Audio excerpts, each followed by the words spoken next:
few miles away from the border, and this particular poem is titled Fence and about crossing over into Mexico and then coming back as well.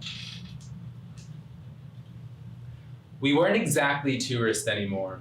amateurs at crossing over, tossing change and lint inside their half-cut, empty jugs of milk, nodding as they blessed us from behind the fence, their scabbed fingers anchored to the plastic's jagged edge, heavy with the weight of pity, stares. We weren't exactly shocked by all the begging at the border, the women sprawled outside the bridge, sleeping children cradled in zarapes, strapped like hammocks below their mother's breast, as hordes of flies dove at their eyelids and crawled across their swollen cheeks.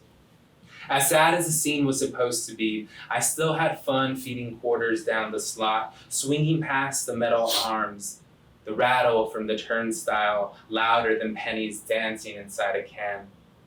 We'd matured from trivialities, group photos at the flagpole, at the emblem of an eagle with a snake perched above a cactus, copper cruelly chipping off,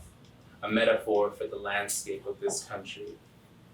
At 10, I had no metaphors for barefooted boys selling cheeklets like insurance, running after every passerby, tugging their sleeves, nagging how their gum was cheaper than the other guys. But 10 centavos was too desperate to translate to my mother's ears. And even though she spoke their language, she used her English silence to mute their pleas.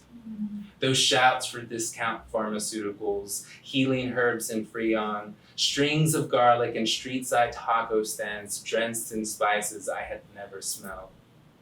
We were them without the burden of being them, shared last names with them, an economic convenience living so close to them.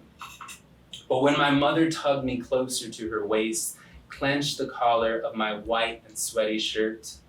I heard the tension in her grip saying I was not, would never be one of them, would play the role of in-between instead, the relative from el otro lado, the boy straddled on the valley of two geographies, walking over with the stoic, middle-aged mother, unaware that her stay-at-home salary didn't come with dental, that her enamel was dissolving, riddled with cavities across her molars, where she thrust and dig with toothpicks, nails, scoop out the half-chewed gunk of food, repeat the rhythm after every meal. And there came a point where all she scraped was nerve and gum, when her habit spread into years of sleeplessness, aggravated by a dentist speaking Spanish too clinical to understand,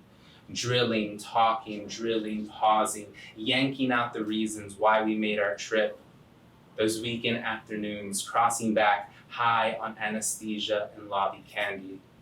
staggering past the line of women, still staring through the heavy mesh,